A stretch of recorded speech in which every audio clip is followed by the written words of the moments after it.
Everyone hear me? I hope the answer is yes, because it is time for another episode of Supportive Advice Live.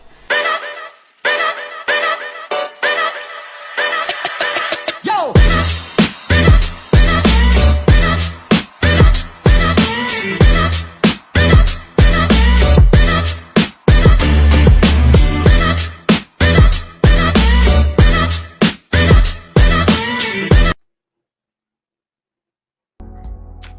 If you have a question, put it in the chat. If not, we can just vibe.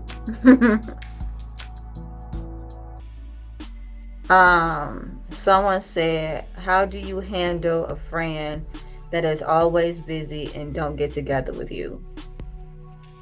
That's a good question. I typically say to people, make room for people who make room for you. I would also say to set boundaries around yourself. Put your expectations out there. Thank you, Dan Kwan, by the way. I appreciate you. And Anna Marie. Ammo. I also want to say that sometimes friendships are based on circumstance. And so when our circumstances change, the friendship can be less viable. So, there's always that. Anna Marie, did that answer your question, or was there more details to it that you would like to go into? Just want to make sure that I answered your question. Great, I'm glad. Anna Marie says yes, that helped. Wait a minute, we got another question. How do you handle your spouse not communicating with you?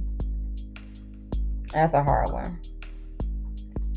Because a lot of times the communication or the lack of communication is just a symptom of something else that's going on. A lot of people stop communicating because they stop feeling heard. It's a part of a pattern of emotional cutoff.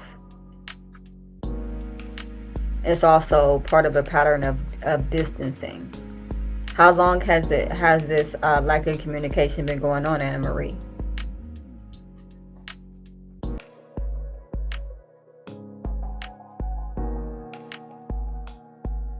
Now, is he silent right after, an argument or a dispute, or has he been just silent for a long time now?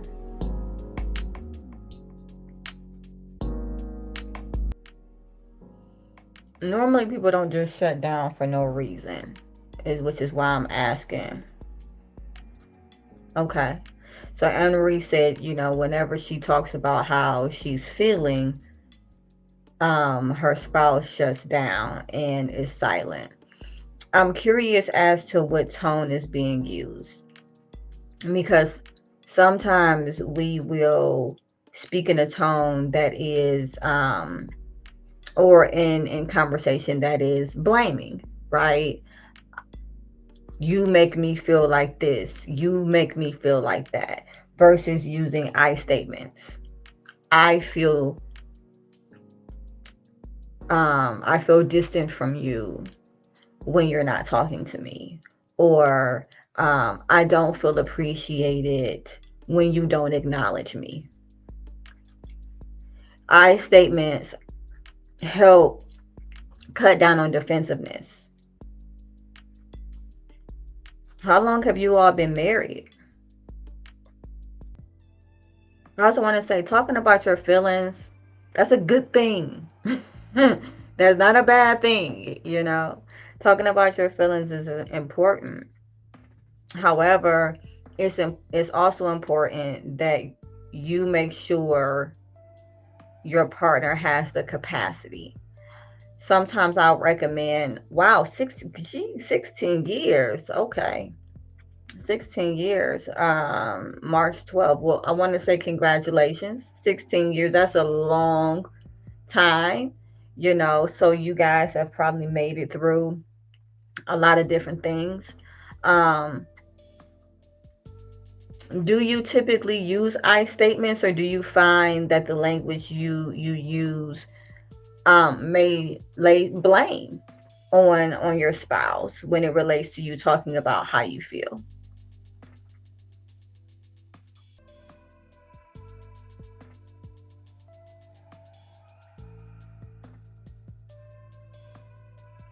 So Anna Marie says both, which is fair. That's fair, um, because nobody just uses I statements, right? Not naturally. Now, if you've been in therapy for a little while, like, and you're doing couples therapy, then you practice that. But on a regular basis, is conversation is mainly like this.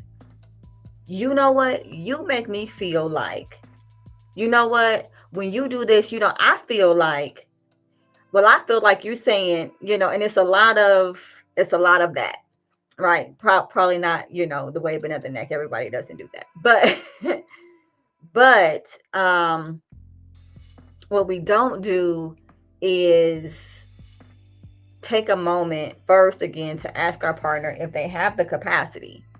Sitting down and saying, "Hey, I really want to discuss something with you regarding, how I've been feeling lately. Do you think you have the capacity right now to engage me in that type of conversation?" And if they say yes, great, move forward. Now they've entered into an agreement to have the conversation. If they say no, which can happen, that can happen too, at that point, ask them when they think they would feel up to it. Because a no is not just, we'll never talk about it again. A no is just not right now. And then there is interpersonal effectiveness, where you use the I statements and you do reflective listening. These are two things that I prescribe to my couples all the time. Oh, sometimes he changes the subject. So that lets me know, and I don't know your husband, but based on what you just said, that lets me know that as far as stress communication, he could possibly be the distractor. Distractor is one, placater is one, blamer is one, computer is one. And I know this doesn't sound like anything to you all. Um, but these are all different ways or different styles of communication when people feel stressed. So if you're telling me something and it's causing tension in the room, and I don't want to deal with the tension, essentially what I might do is I might distract. I might change the subject. I might, you know, um, try to take the focus off myself by looking at other things in the room or putting my attention elsewhere so that you're distracted. Like, what are you looking at? What's going on?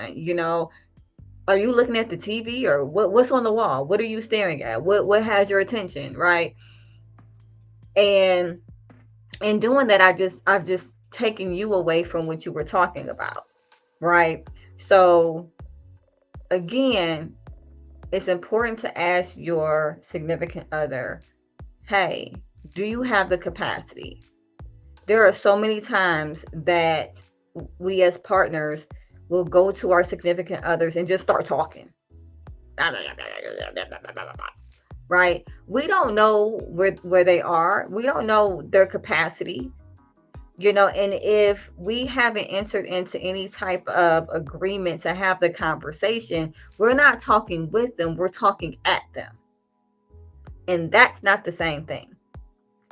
That's not the same thing.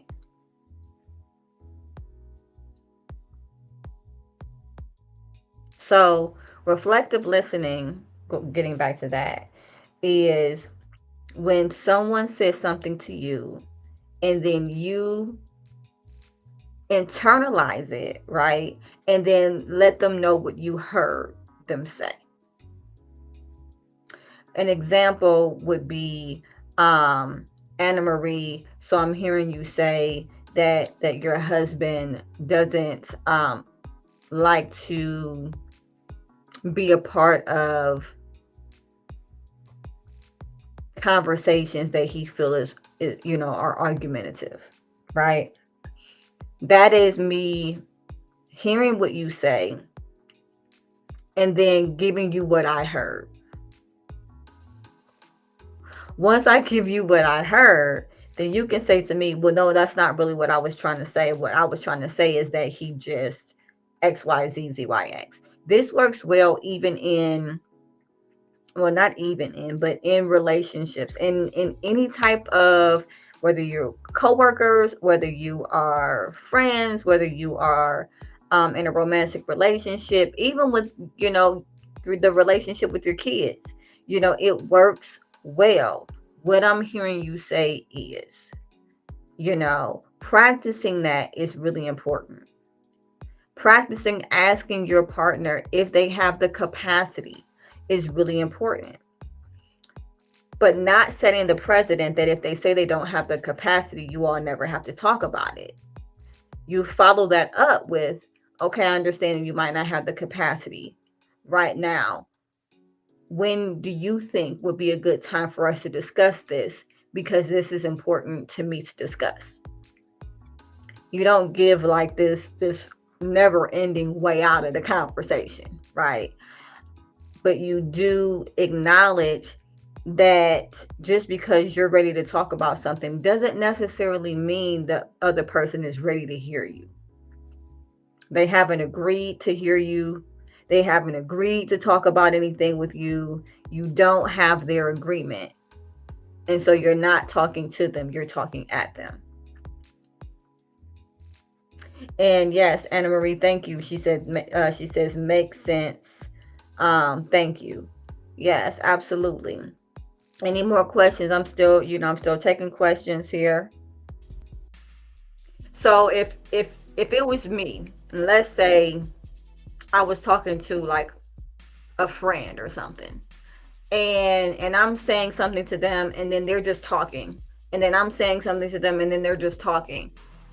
What I would typically do is I would say, okay, it sounds like that you are kind of just listening to respond. It sounds like you have a response right after I say something, which means that I really don't think that you're processing what I said. I think the better question right now, before we even continue this discussion, is what did I say to offend you?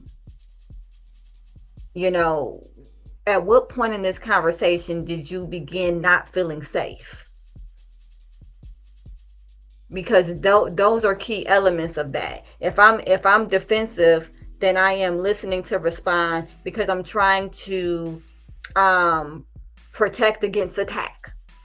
But if I'm just trying to have a conversation with you and those things keep coming up, all of a sudden now I have to realize, okay, at some point I said something or I maneuvered in a way that this person no longer felt safe and they began to become defensive.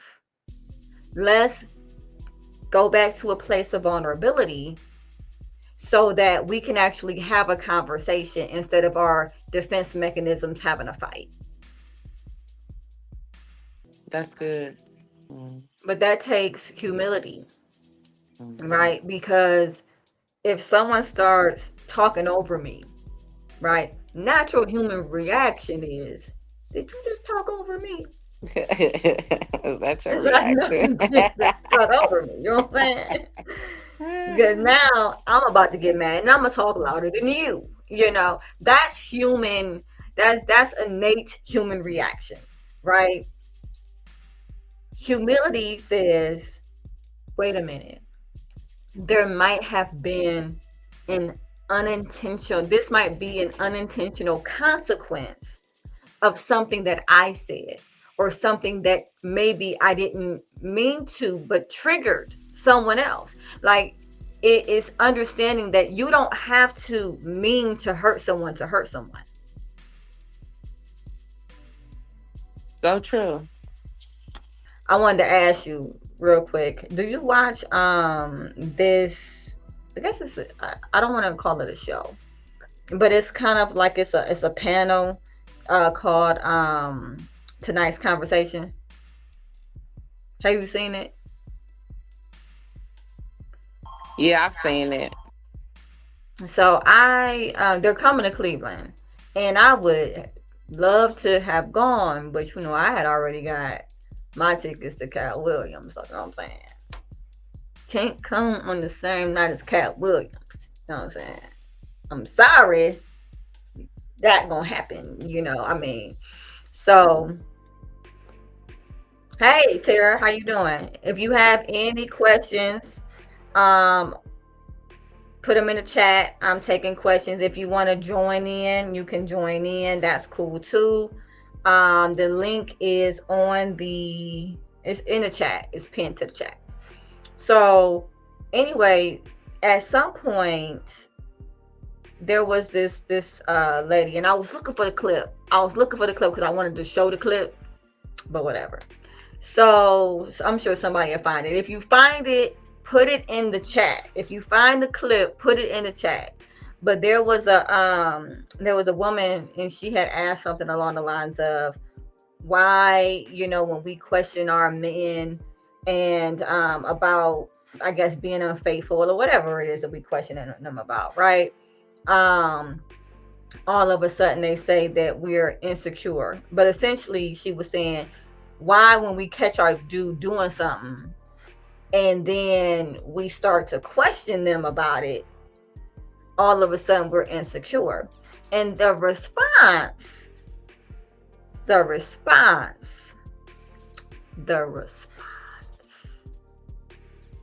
was essentially, and I'm paraphrasing.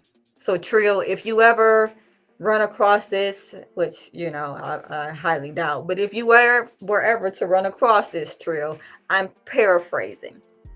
But the response was basically, because we suck and you gonna stay anyway. So what do we need to put all this energy into, something that you're gonna stay over anyway? You looking around for he said something about women being FBI agents or something like that. And we doing all of this work looking through people's phones and yada yada yada. But we still stay, so what's the point? And I mean that response was interesting. Was interesting,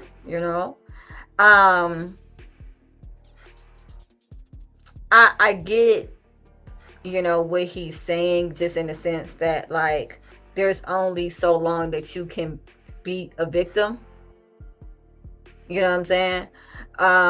It's like either you're a participant or you're a victim. And like once you kind of know what somebody's about, and you still allow the behavior to continue, essentially people consider you at times a willing participant. That's the same thing you kind of saw with Risa Tisa, where they were like, yeah, but after the first couple lies and you knew he was lying, like, you're not a victim anymore. You're just an active participant. And so that's like that's not what I'm saying, but that is the social perspective. And my thing is, like, when there's infidelity, the hurt party a lot of times wants nothing more than to go back to how things were before the infidelity, when they could still trust their partner, when they had faith in a relationship, when and they want to believe that this is a one-time thing. They don't want to believe that it's a pattern. They want to believe that it's something that can be worked through, right? I don't think any woman is like, you know what, I hate myself and I just want to keep on getting cheated on over and over and over again. That's my whole thing. Like, no one's saying that. No one is saying that. There is a process that you go through. First is shock, like, I cannot believe. It's really similar to the stages of grief. You're shocked. I can't believe this. I cannot believe this. I cannot believe this. I guess I meant to say that 3 times. And then there is anger. And then there is, hurt. Sometimes then there's like more shock, you know? And so there's all of these things going on. And then you come to your partner, and really what the person is wanting is some type of reassurance. I'm sorry.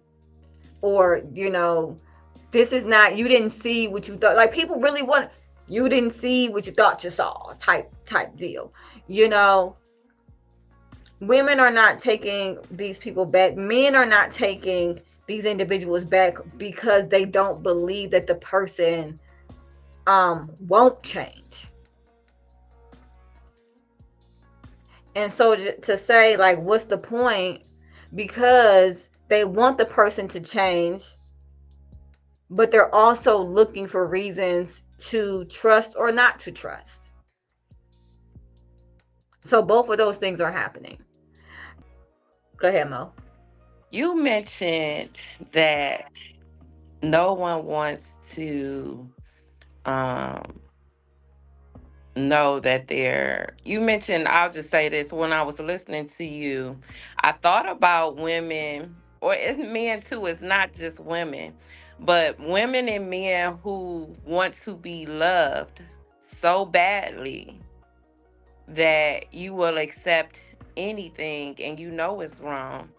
And you notice the red flags while we're talking about it. You know that he really cheated or she really cheated, but yet you still stay.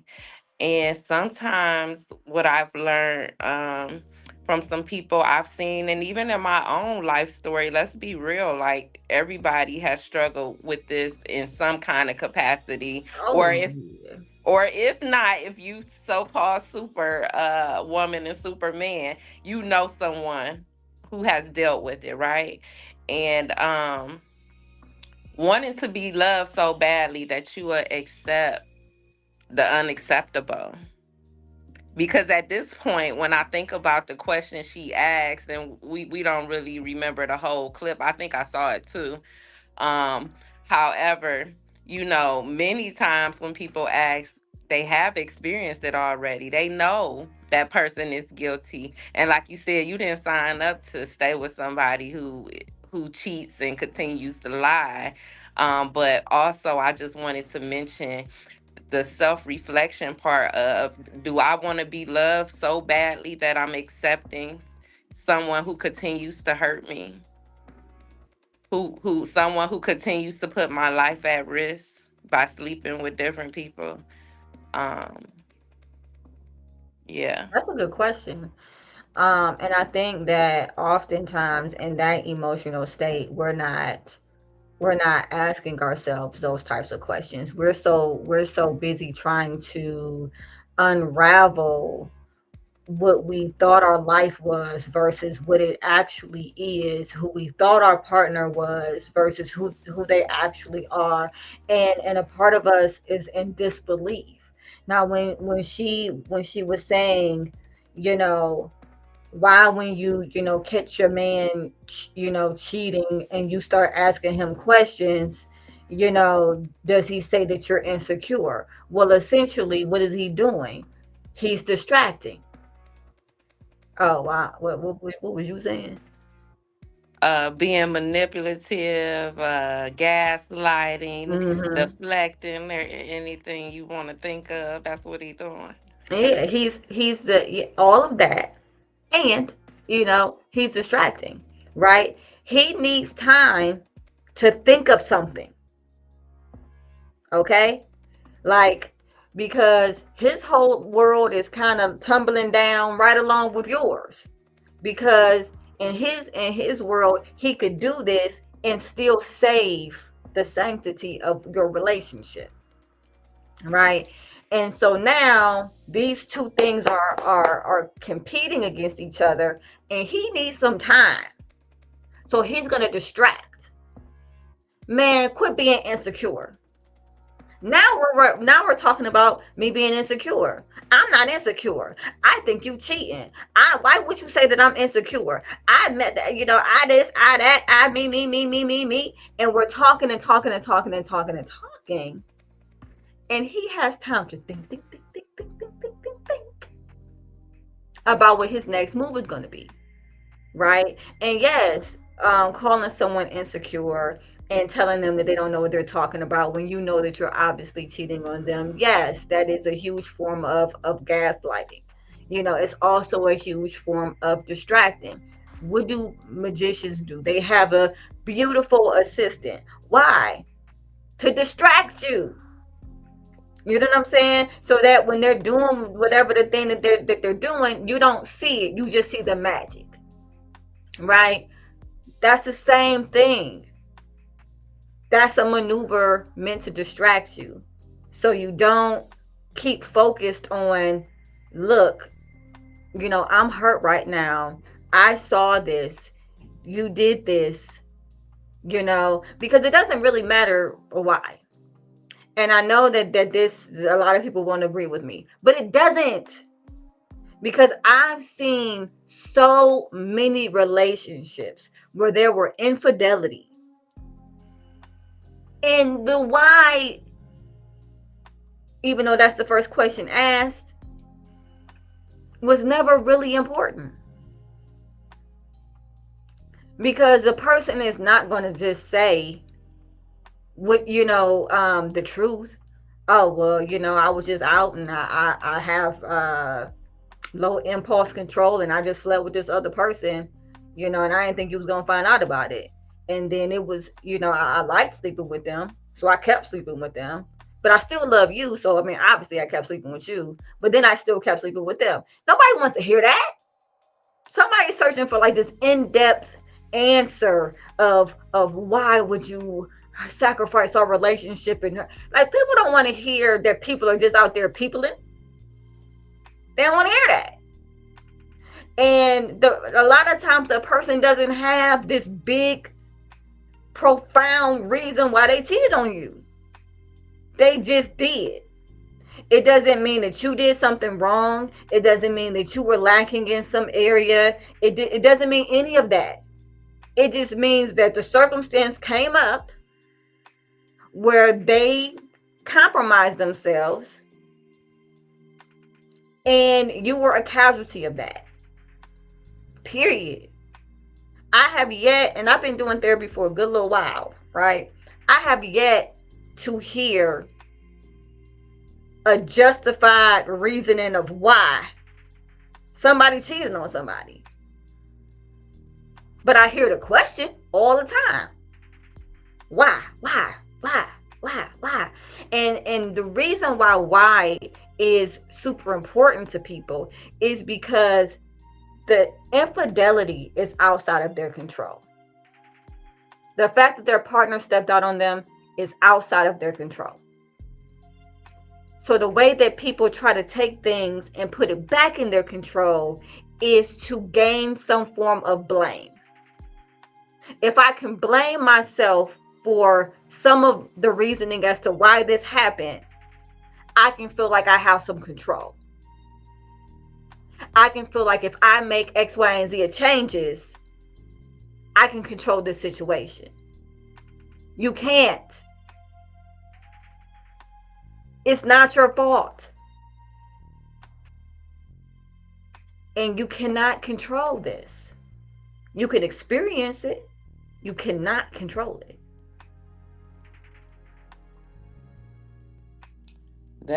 That makes me think of, so I when you spoke on the cheating in the first half, and I thought about the victim. Now I'm kind of thinking about the other party, because you said there's no justification or great answer for when someone cheated. So it makes me think, at first I thought about somebody who, a love addict. Now it's making me think about someone who has sexual addictions and who may have a hard time controlling these urges, or they use sex to deal with their stress, and it's a coping I can't even say the word, a coping mechanism. Uh-huh. And so now they become sex addicts, not even knowing it, because that's their vice, that's their go-to. So we say people go shopping, people go eating, some people go have sex.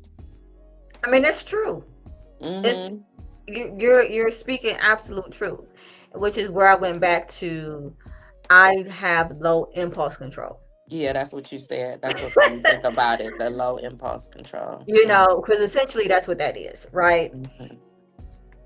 I am having sex in place of something else that I need, you know, because it gives certain levels of endorphins. There's a relief that release that comes afterwards that makes me feel good, and it makes me, you know, it's something that I want to keep having over and over and over and over again. Mm-hmm. That's all well and good, right? I've dealt with couples where one of the partners had that type of addiction, Mm-hmm. you know. And with any other type of addiction, there is a point in time where the person that is in that relationship that is not suffering from that addiction has to make a choice. Am I going to go through this journey with them Mm-hmm. or not? Alcohol, crack, sex, meth, Gambling. gambling. Am I going to go through this journey with them or no? Because if I don't have the capacity to go through this journey with them, let me get off now. But that's typically not what happens. The person will say, you got to stop doing this. They don't recognize it as an addiction. They don't recognize or even understand what low impulse control even means, which means that you're not able to suppress the urges. You some people say you don't have the discipline, but essentially when it's an impulse, you can't, you're not suppressing the urge to do the thing, you're just going out and doing the thing, Mm-hmm. you know. And so they don't recognize it, and then they're like, okay, don't do it again, don't do it again now, I'll forgive you, don't do it again. And then the person goes and does it again, because that's what people do. That's what addicts do. That's what addicts will continue to do. And then people internalize it. Well, you must not love me because you're an addict. Nope, not the same thing. I can love you and be an addict. Mm-hmm. My body needs this at a certain point. I can't function without it at a certain point. You know, but just like for anything else, there is rehab. If you are suffering from real sexual addiction and you want to preserve your relationship, do something about it. Mm-hmm. If you're suffering from addiction and you want to preserve your relationship, do something about it.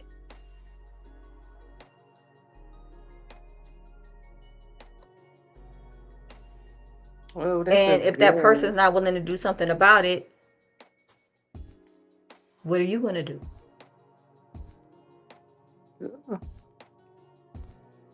This a talk to be had, because many people are suffering from someone that they love that have an addiction, and we don't have to just stay on a sex addiction. Like you said, alcoholism. You love your person. It could be a parent, it could be a spouse, it could be a child. Gambling, messing up the household, the money. This is a great topic. Yeah, yeah. There is a lot of addiction. And you know, meth is really big. Heroin for some reason is trying to make a comeback. I don't know what that's about. But, you know, there are a lot of addictions that are tearing families apart. But part of the reason why that's happening is because nobody wants to look at it. A system will stretch and bend and flex and twist to maintain homeostasis, right? Mm-hmm. And what homeostasis means is like status quo, whatever is working well for that system. So if there's an alcoholic, okay, well, one would think, okay, well, if somebody's an alcoholic, that can't possibly be working for anyone. Mm-hmm. Or maybe that person's easier to deal with when they're drunk. Maybe that person's easier to manipulate when they're drunk. Maybe that person is just hard to get along with when they're sober. you know and so a family will find a way, and this is not to say that families are manipulative or anything like that, Mm-hmm. but the family system will find a way to turn it around for its own good. Mm-hmm. Mm-hmm. Sometimes it allows them to have a scapegoat where they can blame everything on that person with the addiction. Oh, we're perfect, we got everything together, everything's cool with us, everything is Jason's fault. Sorry if there's a Jason watching. I just picked that name out the sky. But everything's Jason's fault. We would be so great if it wasn't for Jason. Everything would be so awesome if it wasn't for Jason. And Mm-hmm. so they don't have to look at themselves in anything that they're doing within a family system that's causing disruption, because they can point everything at Jason. There's always a reason why the family continues to enable. It's because the system will find a way to make it good for the system. Mm. This is good, ma'am. This is good. Another thing, and I think I talked about this previous, is that this is why a lot of times when someone actually goes to get help, family falls apart. Somebody goes into rehab, comes back, and they're living a different type of life now. The system is like, nah, we needed you as the scapegoat. We needed you as that. We needed to be able to point the finger at you. you know we needed to be able to use you as a distraction from any and everything else that was going on. Now that we can't look at you, we're forced to look at us because things are still not going well, even though you're better.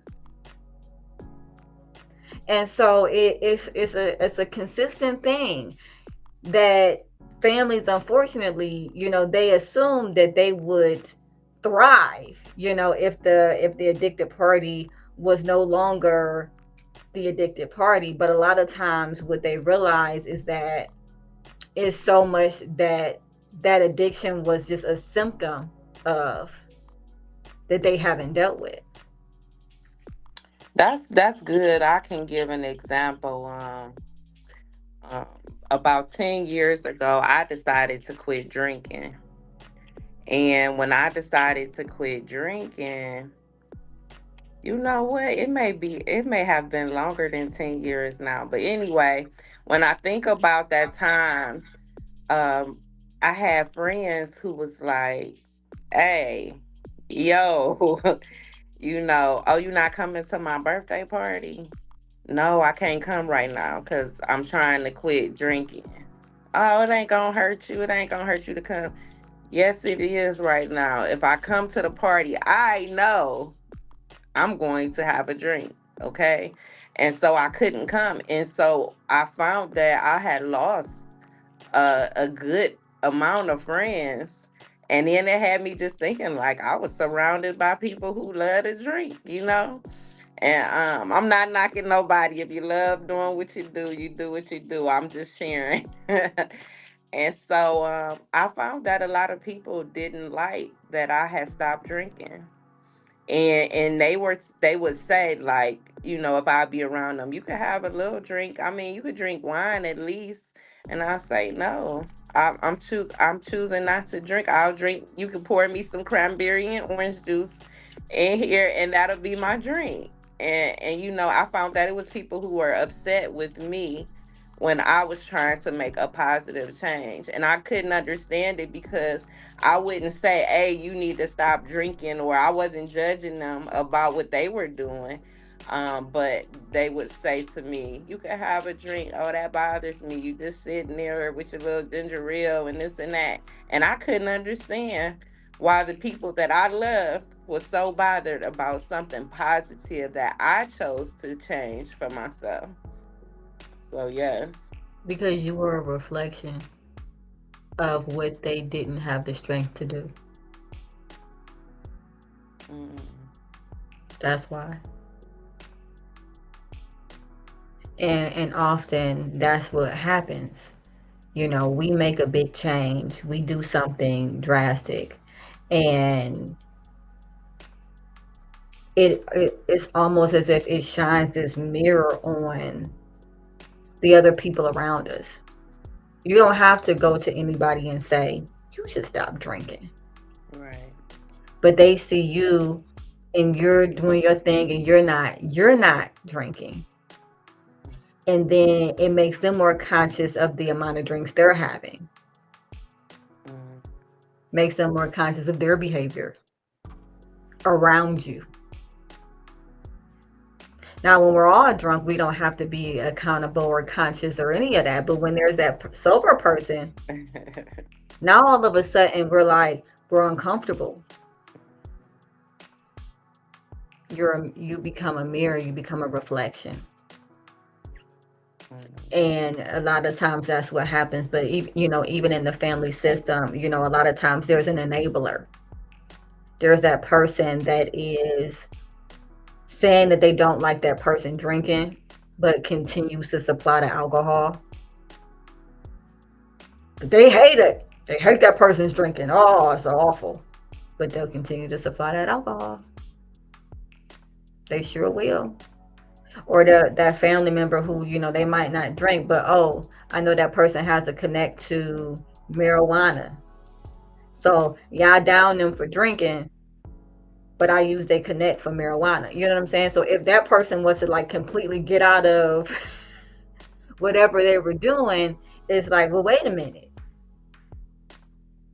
But I still need you to play X, Y, and Z role. I still need you to do this thing.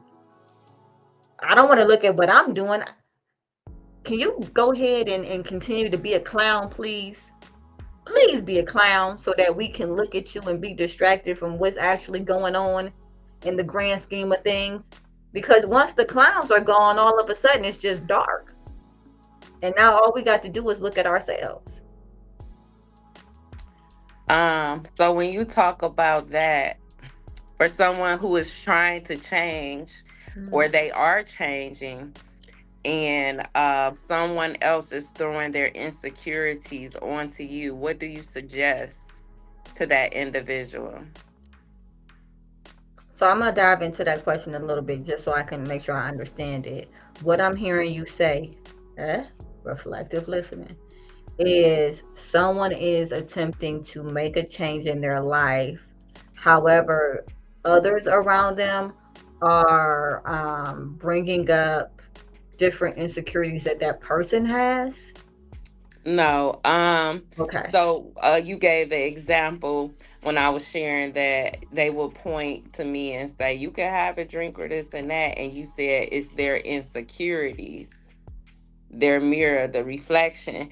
So how would I in that instance, when someone else is pushing off their insecurities by uh referring a person to go back to doing something they tried to change, or saying, "Oh, it ain't that bad," or whatever it may be, how would you tell somebody to correct the individual who's trying to uh push their insecurities onto the person who's trying to change?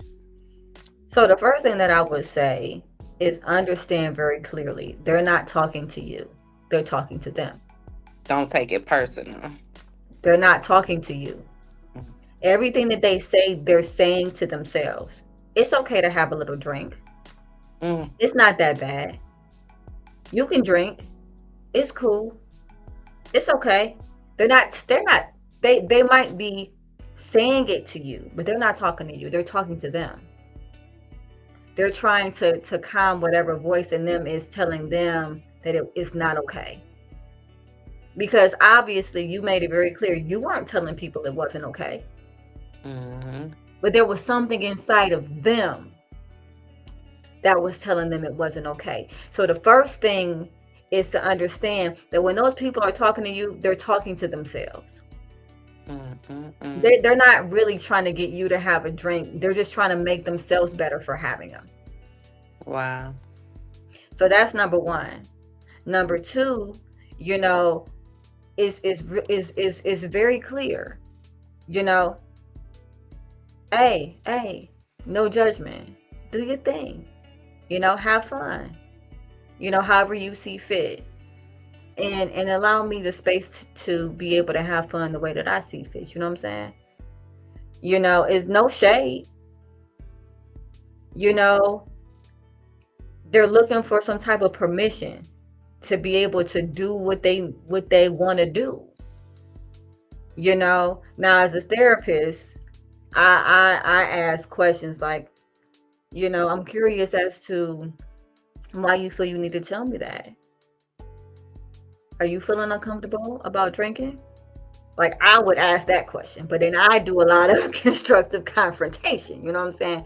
But so for people who don't, you know, to ease out of that situation, hey, it's cool.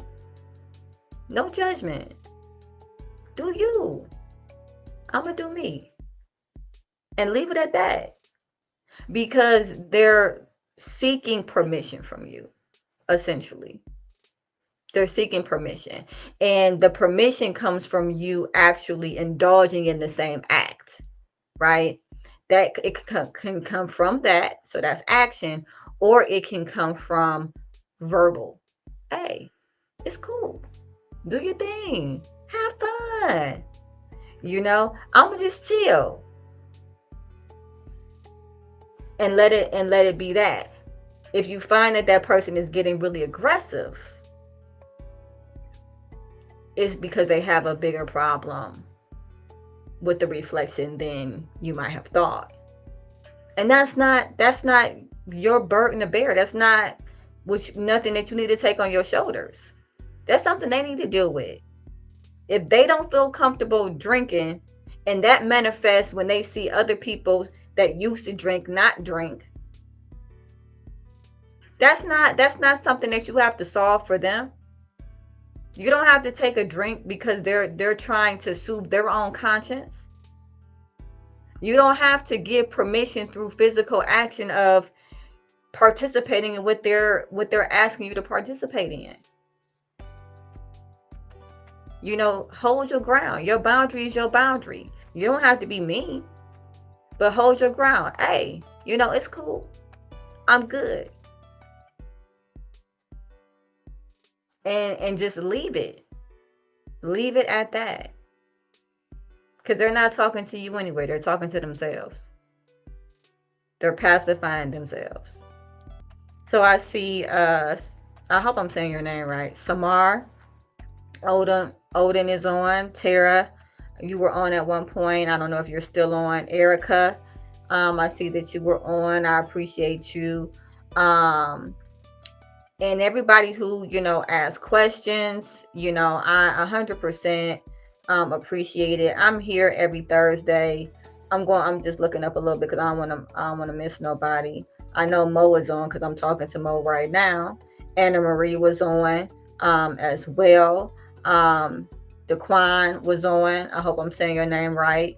And he shared, which I appreciate. When you see me on, definitely please share the feed. Share.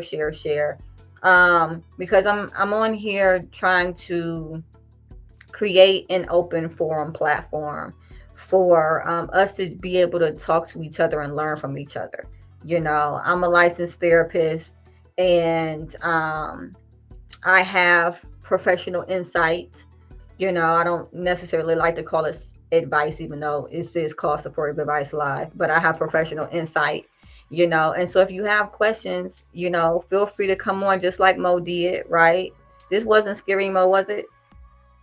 No, it was not. I enjoy these conversations and these topics. You can learn so much just by having a conversation with someone, and with your expertise that can assist day to day communication and interactions with others. So I appreciate it. I love this type of uh, conversation and Yeah, I learning. was glad I was able to catch you. That you was able to come on this Thursday. If y'all don't know, Mo is normally riding with me on Thursdays. On my video podcast and things.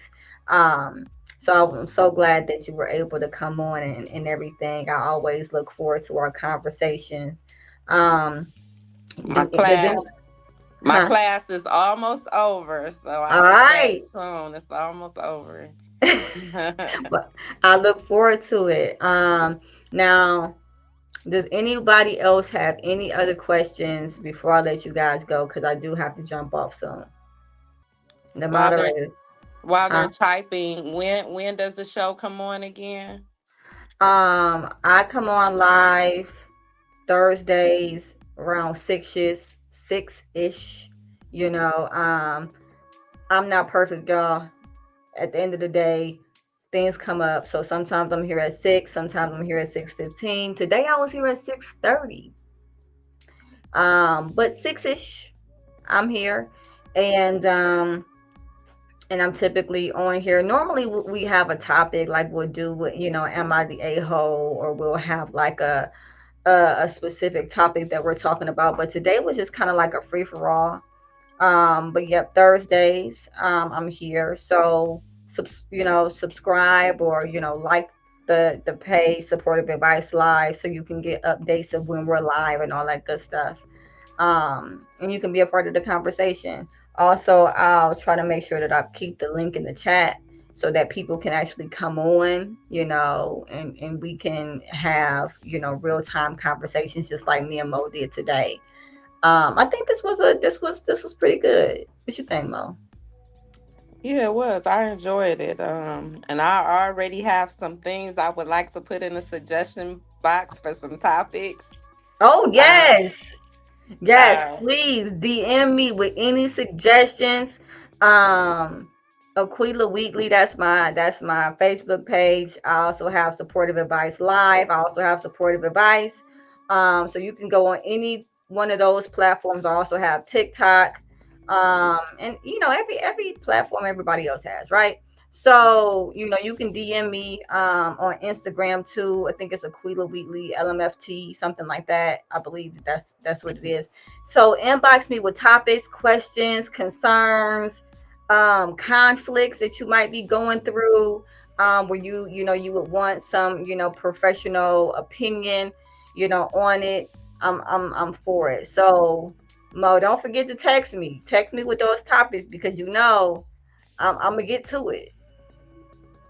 okay. Well, one of them is a topic that we talked today, and I believe we can go in more in depth and help more people about them addictions like Oh gambling yeah. and alcoholism and yeah, love, wanting to be loved so bad that you allowing people to mistreat you. It's a lot of that going on. Yeah. And I see a lot of it. And I've asked the question before, like, why is it okay for individuals to mismanage you, whoever, you is, Mhm. right? And a lot of times the response that I'll get is it's not okay. But However, still that's alive. not your truth. Mm. That might be what you're saying because that's what you believe is societally expected or acceptable, but that's not your truth. Because if it really wasn't okay for someone to mishandle you, you wouldn't allow it. Anything that you allow, it's okay. Mm. And that's when I go into really going with radical honesty. Because radical honesty is hard, Mhm. because it's when you really dive deep into what you're living versus what you're preaching. Ooh, come on. Because I can say all day, oh, I would never do this. I don't do this. This ain't okay. That ain't okay. Which I wouldn't, because I'm a safe space. But at the end of the day, if I'm not living that, it's not my truth. It might be true to someone, but it's not true to me because I'm not living it. If you're in a space where you are allowing yourself, thank you. Can I have some bubble? You cannot have any bubble gum, honey. It's 8:25. Nope. I love you too. So, close the door. Thank you. So, if you're allowing someone, yes, I'm a mom too. If you're allowing someone to mismanage you and mishandle you, you can stop saying it's not okay. Because clearly you've decided it is. So the bigger question is, at what point did you decide that you didn't deserve to be handled properly? At what point did you lose patience? So much so that you were okay with being mishandled. Those become the bigger questions. Now I'm step off my little soapbox here. And but yeah, what you said, there's a lot of individuals out here that they understand the concept of being they understand the concept of self-love and being worthy of love and all of these other type of different things, but on the inside they don't believe it, right? I can have someone say to me, no, I love myself and I know my worth, but then none of their relationships support that. None of their relationship patterns support that. None of the behaviors that they allow support that. And then I have to ask them, well, what is your love doing for you? What does your love for you do? Because if all it does is put you in situations where you're hurt and mishandled, do you really love you? And is that love healthy? But I guess that's a different topic for a different day, right? With that being said, y'all, I appreciate everybody for joining. Share, even if you didn't get a chance to share while it was live, please share afterwards. I'm trying to get,